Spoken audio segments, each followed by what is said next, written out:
Hey everybody, I hope you all are doing well and welcome back to Michael's Matters. And for those folks who are new to the channel, I am Michael, hello. And as we get into the end of this month of April, it means that it is time for us to do our May 2023 Social Security payout dates. So that is for those folks who are on Social Security programs, so Social Security Retirement, Social Security Disability SSDI, Social Security Survivors Benefits, as well as Supplemental Security Income or SSI. So we're going to go over the payout dates for the month of May 2023 for those folks who are on Social Security, and we'll also talk about some reintroduced legislation that could put an additional $2,400 into the pockets of older Americans. Of course, that is if it passes. And also talk a little bit about states that are considering removing some taxation on Social Security benefits for their residents. Now, this is Michael's Matters, and before we get to the video, if you like these videos, if you find them interesting, if you find them helpful, or hey, if you at least find them useful, please don't forget to like and subscribe.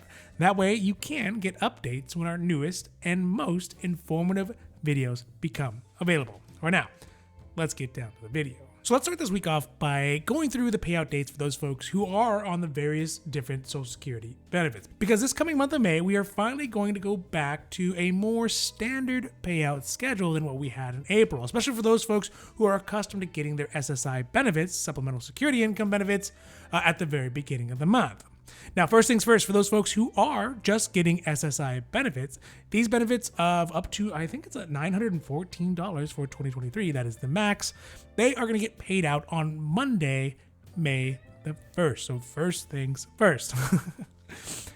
So that is the easy one. Now, next up is for those folks who either receive Supplemental Security Income benefits in addition to Social Security benefits, or who started receiving their Social Security benefits way back in the day prior to 1997.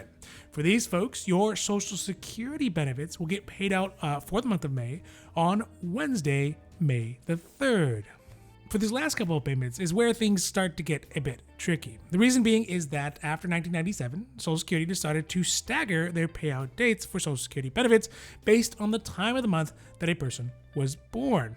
My guess for why they would do this is probably so they can keep all the money in the bank for a little while longer while they stagger out payments. This means that for folks with birthdays that are from the 1st through the 10th of the month, your Social Security benefits will get paid out in May on Wednesday, May 10th. But if you were born from the 11th through the 20th, then your Social Security benefits will get paid out on Wednesday, May the 17th.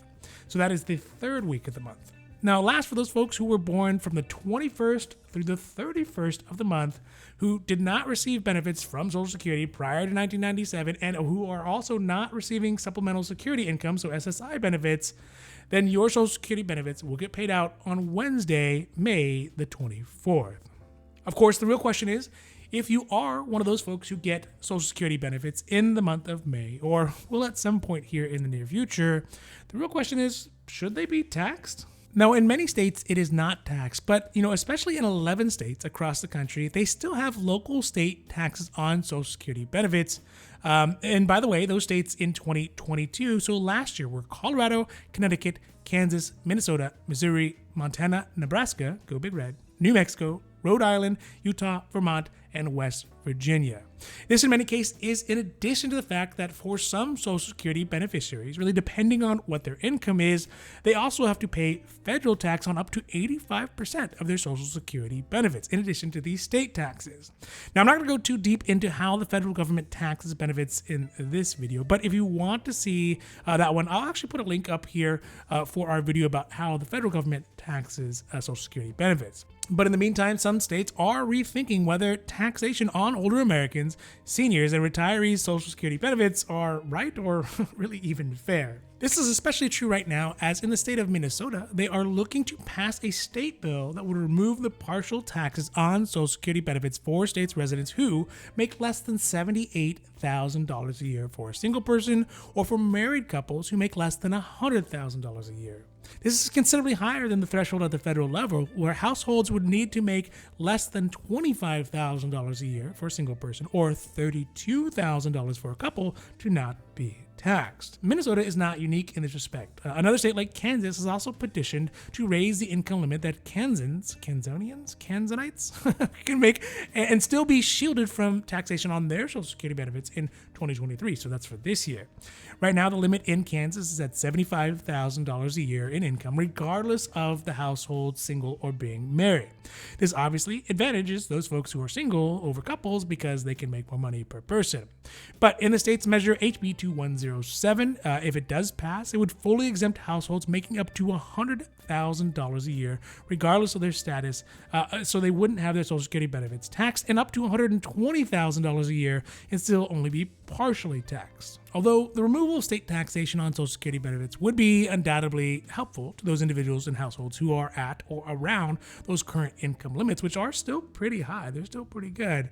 For lower income seniors, there is some renewed talks about a revived proposal that would give all Social Security beneficiaries an additional $2,400 a year in benefits and potentially extend the solvency of the Social Security program until 2096. With all the current talk of cutting Social Security benefits or Social Security benefits potentially being delayed as a result of the debt ceiling fight and the subsequent government shutdown that would come, it has brought on renewed talks by some progressive senators like Senator Bernie Sanders and Senator Elizabeth Warren about a bill that was introduced previously last year but has been reintroduced in February of 2023, which is the Social Security Expansion Act, which proposed to provide additional benefits to seniors that would amount to $2,400 a year, but also really, more importantly, and much more far-reaching, it would adjust the way the cost of living adjustment, or COLA, is done to better reflect the actual costs that seniors face on a day-to-day basis, rather than the current COLA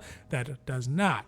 So that would be the direct effect of this legislation, but the catch is, as always, is how these changes would be paid for if this proposal were to pass.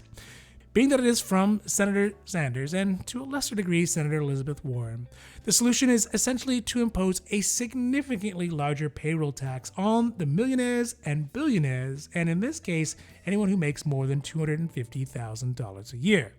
This is one of the primary things that has kept this bill continually circling around since last year in the legislative purgatory. Because at the moment, where the government is split up with the Democrats having the White House and having the Senate, but the Republicans having the House, and with members of Congress like Kevin McCarthy already refusing to raise the debt ceiling until funding for big retirement programs and federal programs are reduced anyways, the likelihood of something like this getting passed through the House and onto the president's desk is pretty close to zero. That, be it as it may, also means that this is not the last we have heard of this bill, primarily because if there's one thing that Senator Sanders is, it is persistent. All right, so as we turn the corner on the month of April and we start to get into the summer months in May, there are a couple of things that seem to be coming up. One is that some states are coming to the realization that their tax policies with respect to Social Security benefits need to be adjusted. They need to be adjusted because they don't really reflect the reality of what it costs to live in today's America in 2023, where things like inflation and just the overall cost of living is dramatically higher, which is taking away much of the purchasing power that seniors, retirees, and older Americans, and really anybody who's on fixed Social Security benefits have. So if they're not going to remove Social Security taxation at the state level, they at least need to bump up those income limits to give older Americans in those states a little bit of wiggle room so they can have some of the money back that they can use in lieu of getting a legitimate, accurate COLA, or benefits overall just not being sufficient enough to make ends meet. Lastly, there is a real consideration that needs to happen about the Social Security Expansion Act, or really any other act that expands the benefits for Social Security beneficiaries. There are obvious flaws with the Social Security Expansion Act, but a lot of those things, they can be ironed out. They can be removed or altered and get to the point where they can pass. That's the point of the process that we have. Because both sides, Republicans and Democrats, can benefit from seniors actually being able to pay their bills. That's the reasons that the cuts to Social Security specifically have been dropped already from Republicans' demands of the Democrats in order to raise the debt ceiling. But it has to be something that both Dems and Republicans can win at. They can show a win to their constituencies. Otherwise, it is never going to pass. And our older friends and our older neighbors and our older family members, they're going to be the ones who end up suffering for it. All right, so that's it for today's Michael's Matters, and I really hope that you enjoyed this video, or at least found it interesting or helpful, or hey, you might even found it useful. And if you did, please don't forget to like and subscribe. And that way you can get updates when our newest and most informative videos become available. So for Michael's Matters, I'm Michael, hoping that you take care of yourself, take care of others, and have a happy, healthy